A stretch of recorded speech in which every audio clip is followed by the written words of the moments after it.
तेजस्वी यादव ने कहा है कि अगर हमारी सरकार बिहार में बन जाती है तो हम 20 दिनों के अंदर प्रत्येक घर में एक सरकारी नौकरी देंगे। सबसे पहली बात तो जब आप ये खबर को पढ़ रहे हैं तो मुझे हंसी आ रही है। मुझे पता नहीं कि ये मैनिफेस्टो बना के कौन दे रहा है, विजन बना के कौन दे रहा है, लेकिन जो भी दे रहा है आत्मघाती है इस चुनावी साल में। कुल मिला के 3 करोड़ लोगों को ये नौकरी देने की बात कर रहे हैं। 3 करोड़ सीट है। 2022 में एक आंकड़ा आया था, एक रिपोर्ट में बताया गया था कि परमानेंट और कॉन्ट्रैक्चुअल जो नौकरी है बिहार में वो 4.5 लाख। बीएसएससी में 23,175, BPSC 27,910, Bihar police sub inspector 1,799, CSBC 1,603, health NHM health safety society और एएनएम मिलाकर के 5,006। मुझे एक चीज समझ में नहीं आया कि आप अनाउंसमेंट तो कर रहे हैं, लेकिन आप बताइए, ये अच्छा होता कि ये बताते कि नौकरी देंगे कि सरकारी नौकरी देंगे। बिहार में पद कहाँ से लाएंगे? बिहार चुनाव से ठीक पहले तेजस्वी यादव जी ने कुछ बहुत बड़ी घोषणा कर दी है। अब आप सोच रहे होंगे कि घोषणा क्या है। अमूमन सी बात है, सारी पार्टियां घोषणा करती हैं, मैनिफेस्टो तैयार करती हैं। घोषणा ये है, तेजस्वी यादव ने कहा है कि अगर हमारी सरकार बिहार में बन जाती है तो हम 20 दिनों के अंदर प्रत्येक घर में एक सरकारी नौकरी देंगे। मैं ठीक बोल रहा हूँ अक्षय जी? हाँ, मतलब इसका 20 दिन में प्रक्रिया पूरा कर लिया जाएगा और 20 महीने में सबको नौकरी दे दिया जाएगा। सारा 20 महीने में सबको नौकरी दी जाएगी। अब हम यहाँ पे एक रिपोर्ट लेकर के बैठे हुए हैं। बिहार में कितना वैकेंसीज है, कितने सरकारी नौकरियों की वैकेंसीज आती हैं, कितने लोग उसमें सिलेक्ट होते हैं, ये पूरा आंकड़ा हमारे पास और रशीद जी के पास पड़ा हुआ है। सबसे पहला सवाल रशीद जी मेरा आपसे ये रहेगा कि ये जो ऐलान किया गया है आरजेडी के प्रमुख तेजस्वी यादव जी के द्वारा, क्या लगता है कितना इसमें ठोस और पुख्ती बातें हैं? सबसे पहली बात तो जब आप ये खबर को पढ़ रहे हैं तो मुझे हंसी आ रही है। अच्छा। मैं बिहार का हूं और अपने बिहार के नेता प्रतिपक्ष से एक इतनी आधारहीन घोषणा सुन रहा हूं कि बताने में भी शर्म आ रही है। देखिए, दरअसल बात यह है ना कि जंगल राज का जो वो टैग लगा है, अब उसे मंगल राज में बदलने की कोशिश है और उसी में ये सब हो रहा है। मुझे पता नहीं कि ये मैनिफेस्टो बना के कौन दे रहा है, विजन बना के कौन दे रहा है, लेकिन जो भी दे रहा है आत्मघाती है इस चुनावी साल में, चुनावी महीने में कह ले, चुनावी सप्ताह में, चुनावी दिन में। अब बताइए कि जिस बिहार में 2.97 करोड़ जो है हाउस होल्ड्स हैं, यानी कि जिस घर की ये बात कर रहे हैं कि इतने घरों में, मतलब कि कुल मिला के 3 करोड़ लोगों को ये नौकरी देने की बात कर रहे हैं। 3 करोड़ सीट है, नौकरी किस पद पर देंगे? यही हम आपसे जानना चाहते हैं कि आप एक्सप्लेन कर सकते हैं इसको, कितना सीट है, क्या है? हाँ, सीट जो है आपको मैं बता दूं, आंकड़ा बता रहा हूं आपको। 2022 में एक आंकड़ा आया था, एक रिपोर्ट में बताया गया था कि परमानेंट और कॉन्ट्रैक्चुअल जो नौकरी है बिहार में वो 4.5 लाख है। ठीक है। और हाउस होल्ड आपने कितना कहा? 2.97 करोड़, यानी कि 1/3 भी नहीं, 1% भी नहीं है। 1% भी नहीं है। अब ये कहाँ से आया ये विजन? हाँ। और इसके पीछे की स्ट्रेटजी क्या है? तेजस्वी यादव जब नौकरी के अनाउंसमेंट कर रहे थे, मुझे लगा था वो युवा हैं, और युवा हमेशा जो है सो प्लान बताता है कि हम नौकरी देंगे और ऐसे ऐसे देंगे, तो और क्लियर होता, हमें लगता है वोटर भी ज्यादा प्रभावित होते। बिल्कुल। और वोटर जो है सो वोट करते खुश होते। अब सीधे बोल देना कि हम 10 लाख नौकरी देंगे, पहले भी बोल दिए थे, अब इस बार आए हैं बोल रहे हैं कि हर घर में नौकरी देंगे, तो मतलब कि घर 2.97 करोड़, बिहार में 2.97। मुझे लगता है कि भारतीय राजनीति का इतिहास, भारतीय राजनीति के इतिहास में ये इससे पहले कभी नहीं हुआ होगा जो तेजस्वी यादव करने जा रहे हैं, वो बिहार जैसे राज्य में। देखते हैं क्या होता है। मामला ये है, एक आंकड़ा हमारे पास भी है, हम लोगों को बताना चाहेंगे। बिहार में जितना भी वैकेंसीज आता है प्रत्येक वर्ष, हमने अभी चेक भी किया था, 4.5 लाख के करीब जो वैकेंसीज है वो फुलफिल हो पाती हैं बिहार में। बीएसएससी में 23,175, BPSC 27,910, Bihar police sub inspector 1,799, CSBC 1,603, health NHM health safety society और एएनएम मिलाकर के 5,006। प्राइमरी और एलिमेंट्री टीचर जो टीआरई कहा जाता है उसमें 28,026। टेक्निकल डिपार्टमेंट, बीटीएससी और डब्ल्यूसीडीएस मिलाकर के कुल 14 से 15,000। आप इसे जोड़ भी लीजिएगा तो ये आंकड़ा 60-70,000 80,000 पार नहीं करेगा।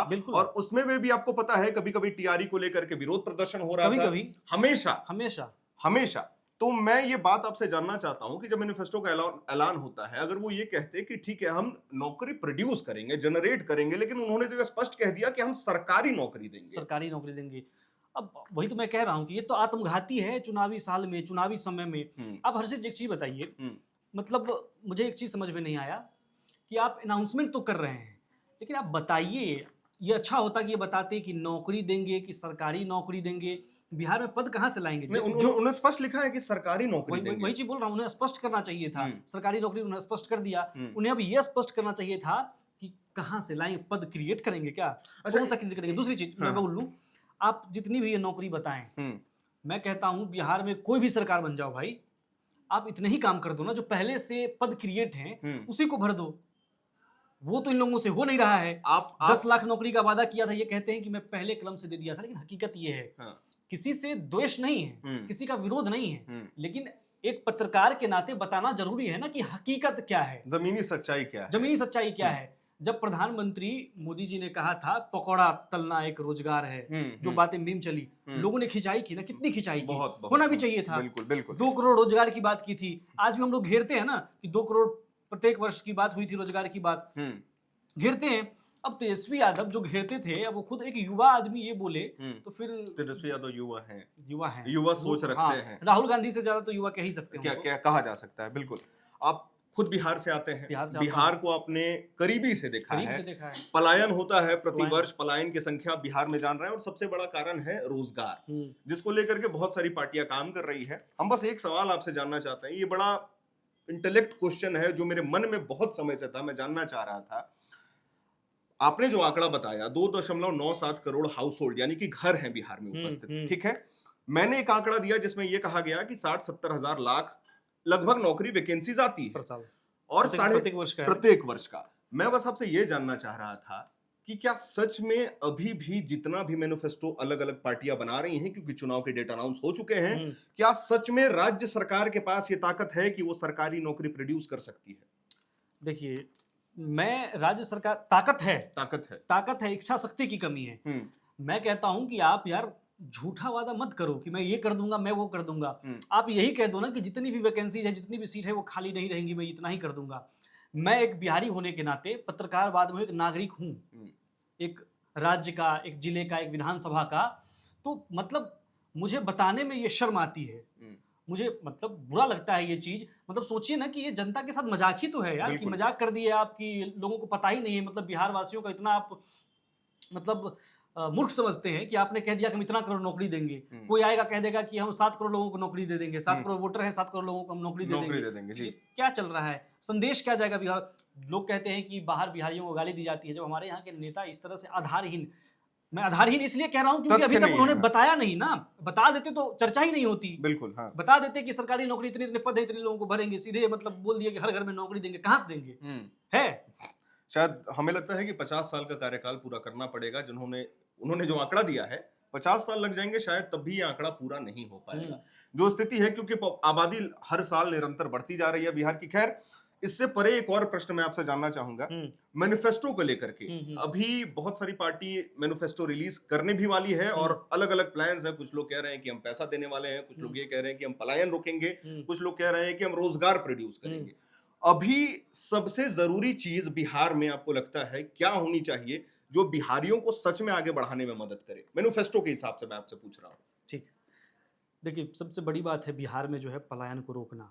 वहाँ की जो पोटेंशियल है, ये सारे पोटेंशियल जो है, आप तो देखिए नोएडा, गुड़गांव, महाराष्ट्र, तमिलनाडु में जाके खट रहे हैं। आप उन्हें रोकिए, आप यहीं रोकिए, यहाँ शिक्षा दीजिए, यहीं रोजगार दीजिए। जरूरी मतलब ऐसा नहीं है कि किसी भी राज्य से पलायन नहीं होता है, लेकिन कोई राज्य पलायन के लिए ही जाना जाए, ये बहुत दुर्भाग्य की बात है। बिल्कुल। और जब इस तरह का मामला हो, ट्रेनें भर रही हो और उस वक्त कोई नेता आके ये कह दे कि जो मतलब तार्किक है ही नहीं, और कह दे, तो फिर और मजाक लगता है और भद्दा लगता है। चलिए, कुल मिलाकर के हमने एक आंकड़ा दिया आपको, जो बात कही गई आज तेजस्वी यादव के द्वारा प्रेस कॉन्फ्रेंस में। हजारों करोड़ों लोग उस प्रेस कॉन्फ्रेंस को देख रहे थे, समझ रहे थे। हम भी न्यूज रूम में बैठ करके चर्चा कर रहे थे और एक आंकड़ा निकाल रहे थे। क्यों? As a reporter, as a journalist, हमारा ये एक तरीके से कह सकते हैं कि एक दायित्व बनता है कि जो आंकड़ा है, जो फैक्ट और फिगर्स है, तथ्य के साथ हम आपके सामने परोसे। बाकी बिहार चुनाव से जुड़ा हुआ जो भी अपडेट्स आपको चाहिए एयर नाउ के माध्यम से हम लोग कोशिश करते रहेंगे कि आपके तक वो पहुंचे। अगर आपको ये वीडियो सिर्फ खबर ही नहीं, जानकारी भी, सही जानकारी भी। नेताजी कुछ बोल के चले जाएंगे तो उसे भी ठीक करना है, पहला शुरुआत से हुआ है। बिल्कुल। और सबसे बड़ी बात, मुझे उम्मीद नहीं थी कि बिहार का चुनाव जो है शुरू होगा बिगुल फूंकने के बाद जो इस तरह से मजाकिया तरीके से शुरू होगा। ये बहुत बड़ी बात कही आशीष जी ने। समाचार खबर तो पहुंचेगा, लेकिन वो तथ्य के साथ, क्रॉस चेक के साथ और बिल्कुल फैक्ट्स एंड फिगर्स के साथ। बाकी आपको वीडियो कैसा लगा हमें कमेंट बॉक्स में बताइएगा। हमारे वीडियो को लाइक करिए, शेयर करिए। एयर नाउ को सभी सोशल मीडिया प्लेटफॉर्म्स पे फॉलो जरूर करिएगा। धन्यवाद।